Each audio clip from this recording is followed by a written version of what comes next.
Welcome to Shatter. Support the channel by liking, commenting, and subscribing. I promise even more interesting stories. I didn't marry her because she was perfect. I married her because she made me believe I didn't need perfect. Turns out, that was the first lie. The night everything cracked open started quiet, too quiet. We'd been distant for weeks, months maybe. Intimacy had vanished, replaced by silence and vague excuses. She said she was tired, said she wasn't in the mood, said it wasn't about me. But if it wasn't about me, why did it feel like a rejection written into my skin? So when I finally asked her, gently, if something was wrong, she didn't hesitate. She just shrugged and said it. I don't really get horny anymore. No emotion, no apology, just a flat line dressed up as honesty. I sat there stunned, not angry yet, just frozen. Because what do you do with that? What do you say when your wife looks you in the eyes and tells you the fire is gone, and it's not coming back? And then came the twist no one prepares you for. Her sister, Aubrey, was visiting for the weekend. She'd just come down the stairs, probably looking for water. But she heard it, heard the silence, heard the sentence that landed like a gut punch. She looked at me, then at her sister. And what she said next shifted the ground under everything I thought I understood. Then let me. Just like that. No hesitation. No awkward laugh. No, just kidding. My wife's face turned pale. She stammered, called her crazy, told her to stop. But it was too late. The air in the room had changed. Everything cold between us suddenly felt exposed, lit up in neon. Aubrey didn't double down. She didn't need to. She'd already said enough. She just walked back upstairs, barefoot, calm, like she hadn't just detonated the room. And my wife? She didn't run after her, didn't apologize. She just sat there, still, silent, staring at the table. That's when it hit me. She wasn't shocked by the comment. She was shocked it happened in front of me, which meant it wasn't the first time. Not between them, not in her head. My heart wasn't racing. It was slowing down, because in that moment, I stopped being confused. I started observing. And the man who observes becomes dangerous. I didn't explode, didn't accuse. I just stood up, took a shower, went to bed, separate from her. I laid there, staring at the ceiling, while she remained on the couch, exactly where the lie belonged. And that was the night I stopped asking questions. Because answers aren't always spoken. Sometimes, they enter the room barefoot and leave everything broken. The next morning, the air was thicker than usual. You could feel it, like static before a storm.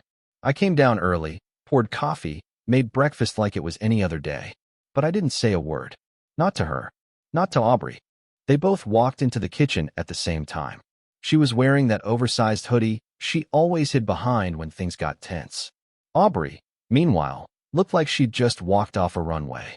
Calm, bright-eyed, not an ounce of shame in her. That told me everything I needed to know.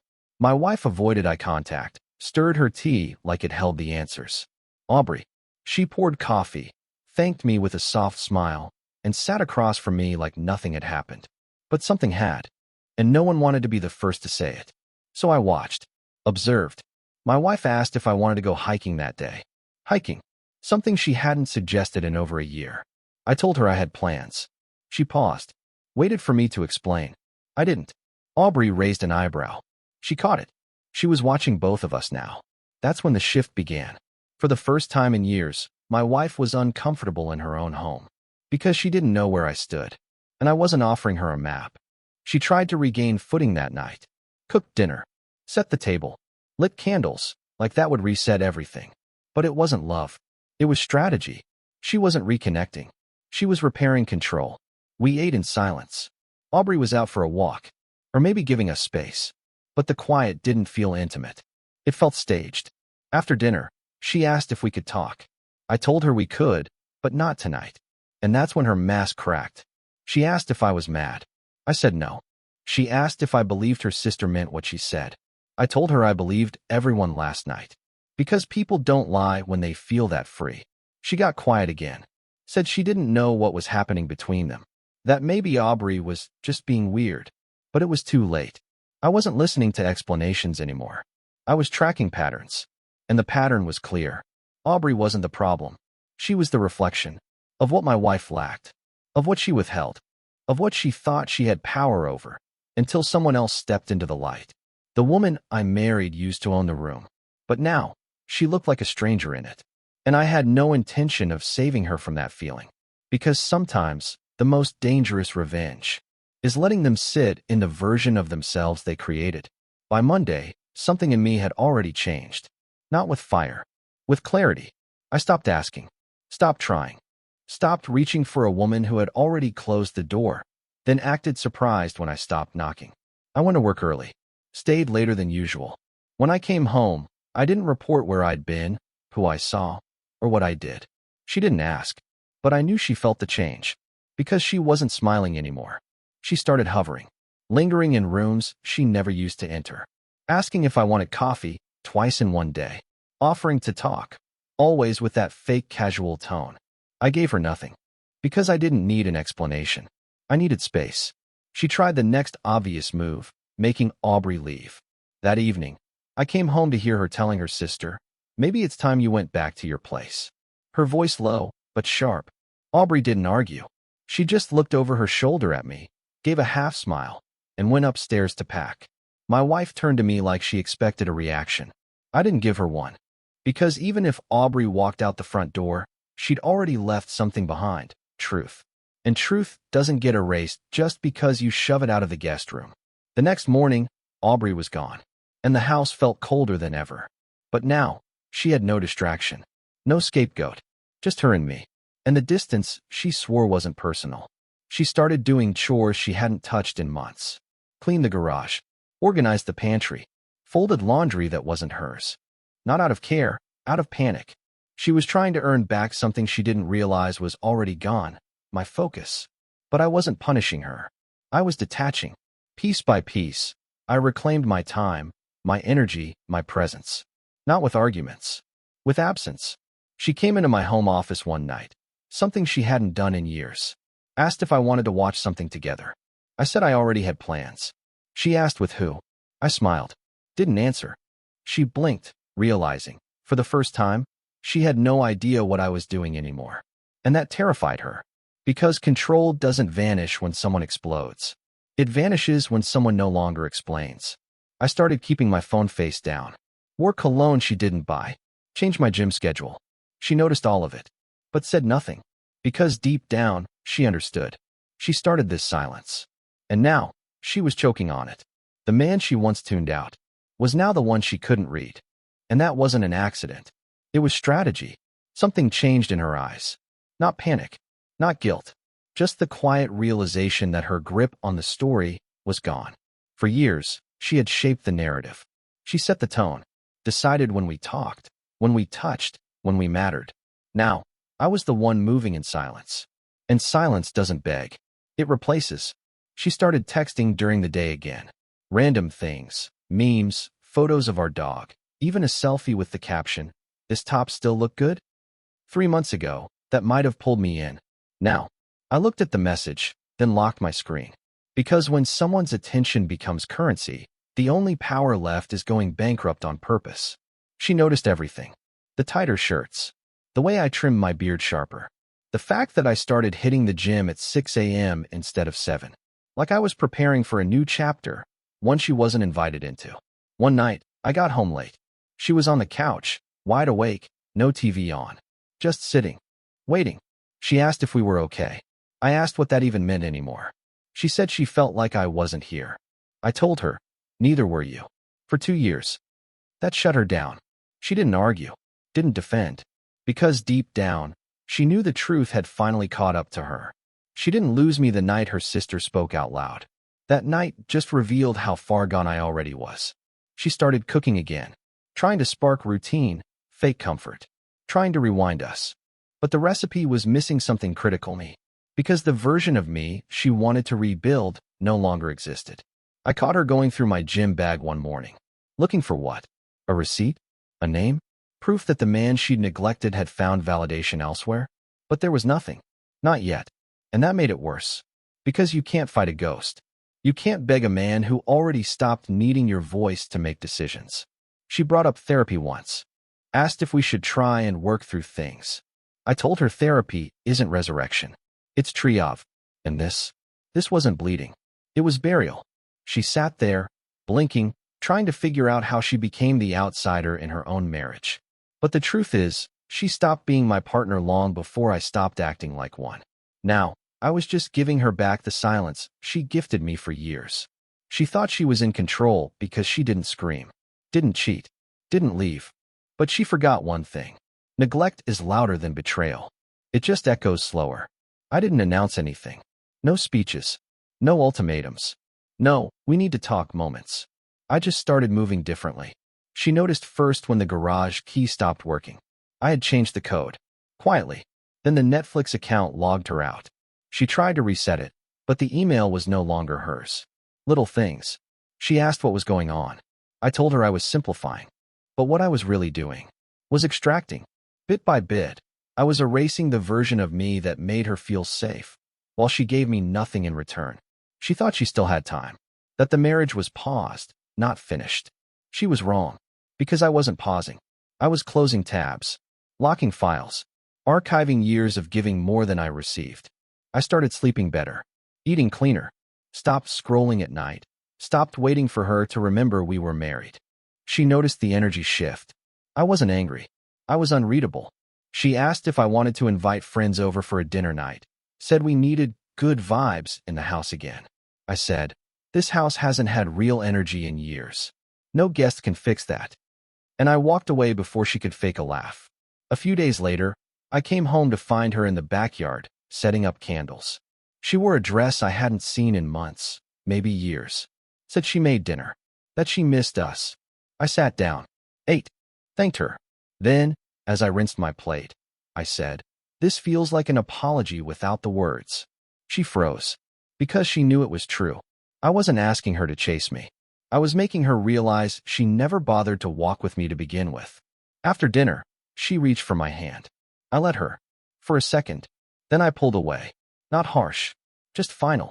She asked what I wanted, and that's when I told her. I wanted partnership. You gave me distance. I wanted effort. You gave me silence. Now I just want peace. She didn't cry. She just stood there, watching me gather my keys, my wallet, my phone, everything that mattered. And nothing about that house did anymore. As I walked out, she asked if I was coming back. I said to what? She didn't have an answer. Because the version of home she imagined, where I stay, wait, hope, was gone. She thought she still had time to fix it. But time isn't a gift. It's a currency. And she spent it like I'd never leave. After that night, something in her broke. But not in the way I expected. There were no tears. No screaming. No dramatic scenes. She started living like every sound at the door could be me leaving forever. Because once a man stops reacting, he becomes unpredictable. And unpredictability, to someone who once held all the control, is chaos. She cleaned more, dressed better, made excuses to be around me, as if proximity could buy back intimacy. But it was too late. I wasn't punishing her. I was simply reclaiming myself. I still slept in the same house, but I was no longer in it. She asked if we could talk. I told her I was past the phase of conversations. She asked if we could go to therapy. I said I was already healing, without her. That one hit her, because for the first time, she realized I'd already started moving on without announcing it. She used to believe silence meant indecision. Now, she saw it for what it was, strategy. I had become what she never expected, calm, detached, focused, not emotional, not aggressive, just done. And it terrified her. She started bringing up memories. That weekend in Oregon, the concert where we danced in the rain, even the miscarriage we never fully processed. She brought it all back like receipts, like reminders that there was still something left. But I didn't react, because memory doesn't equal connection. And I wasn't starving for nostalgia. I was living in the present. And in the present, she was a ghost. I began moving money, not in secret, but in silence. Joint accounts split. My name pulled off things she used to manage. Even the utilities got rerouted. She noticed. Of course she did. She called it cold. But cold is the result of standing in the same spot after love has left the room and refusing to move. She told me I was being cruel. But what she never understood was that absence isn't cruelty. It's closure. One morning, I woke up early, packed a gym bag, left a clean plate in the sink. She watched me from the hallway. Didn't speak. Didn't ask. Just stood there, waiting. because she didn't know what day I'd vanish. So every day became a countdown. She used to set the tempo of our life. Now, she was dancing alone, off-beat, out of rhythm. And I wasn't watching to punish her. I was watching to remember what not to choose again. I never told her I knew. About the late-night messages, the hidden texts, the strange password resets on her phone. I didn't ask. I didn't accuse.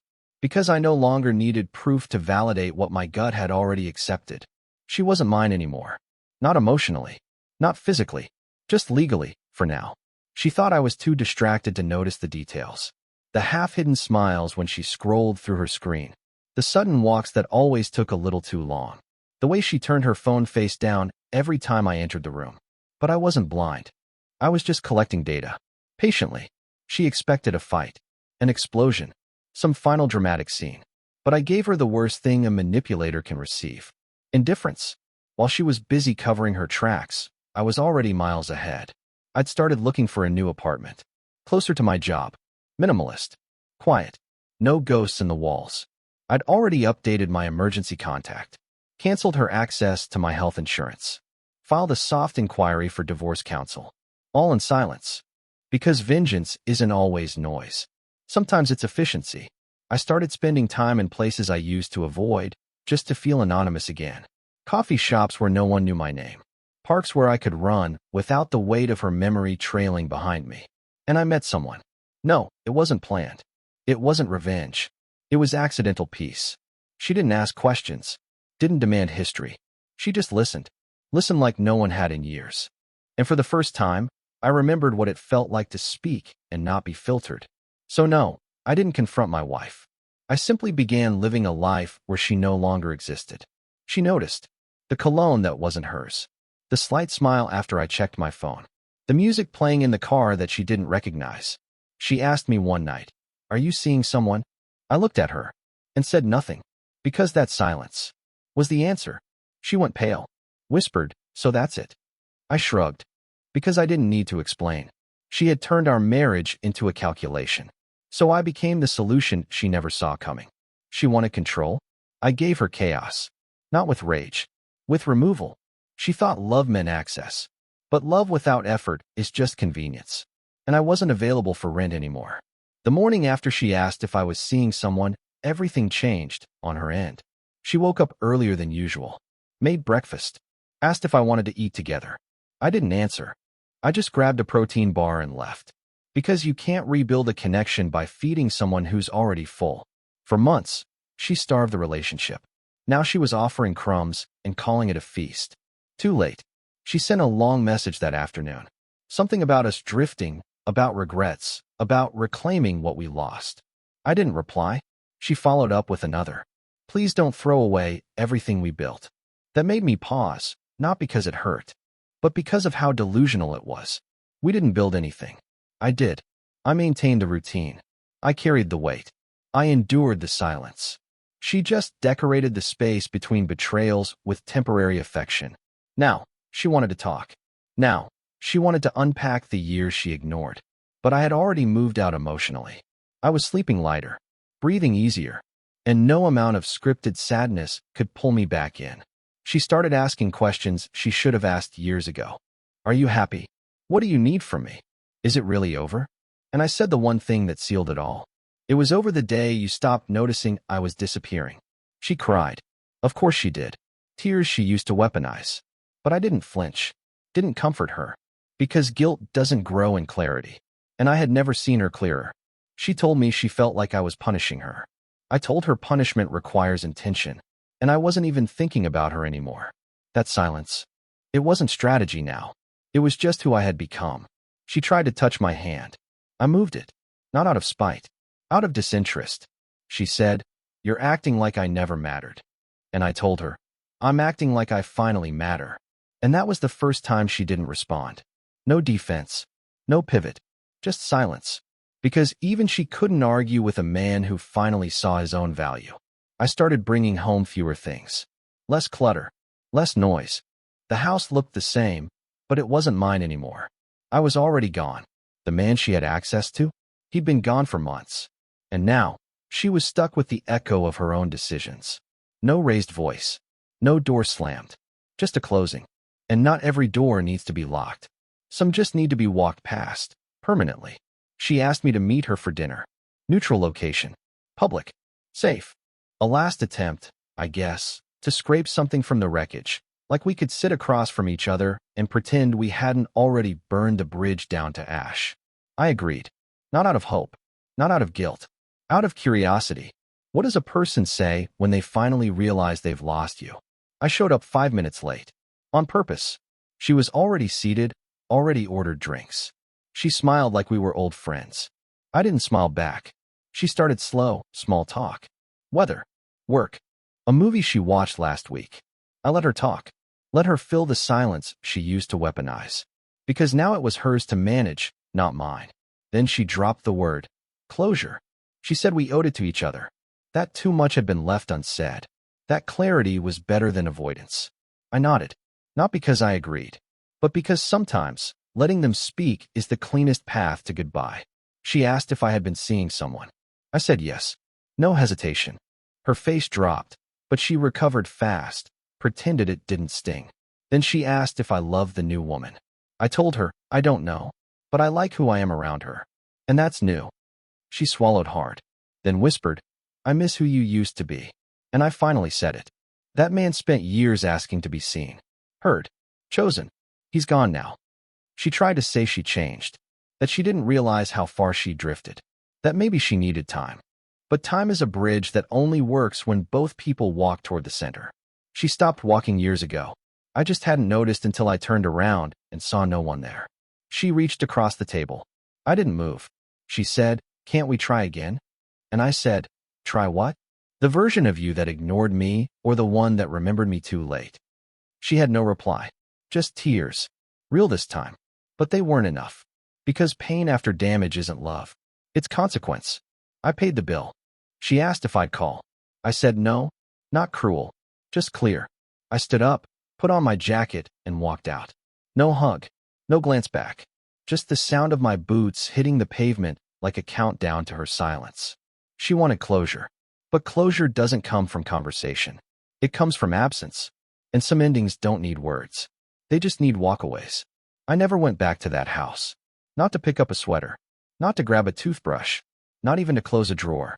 Because sometimes the cleanest goodbye is the one without fingerprints.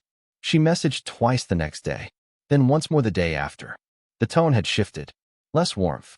More confusion. Like she still didn't understand how silence could sound so final. She said she missed me. I didn't answer. She said I was being cruel. I deleted the message.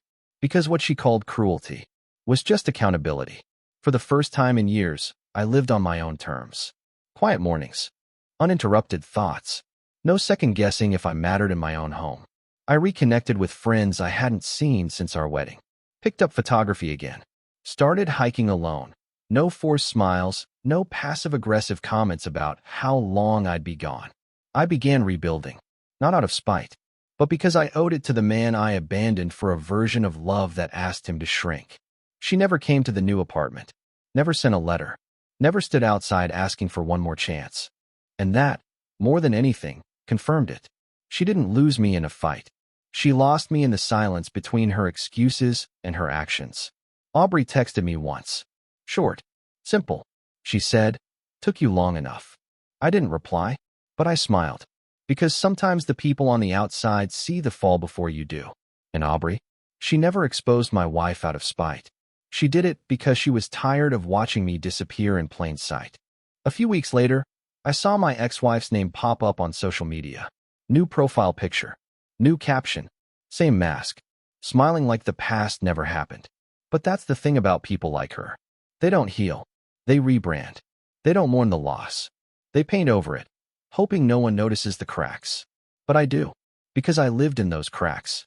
Slept in them. Ate dinner across from them. Now I sleep alone. But I sleep. And the air feels lighter. The silence isn't punishment anymore. It's peace. She thought I'd slam the door. Instead, I removed it. She thought I'd yell. Instead, I whispered nothing. Because the final act of strength isn't rage. It's absence. And sometimes, the loudest thing a man can say is goodbye. Real men don't explode. They exit. Subscribe for more power stories.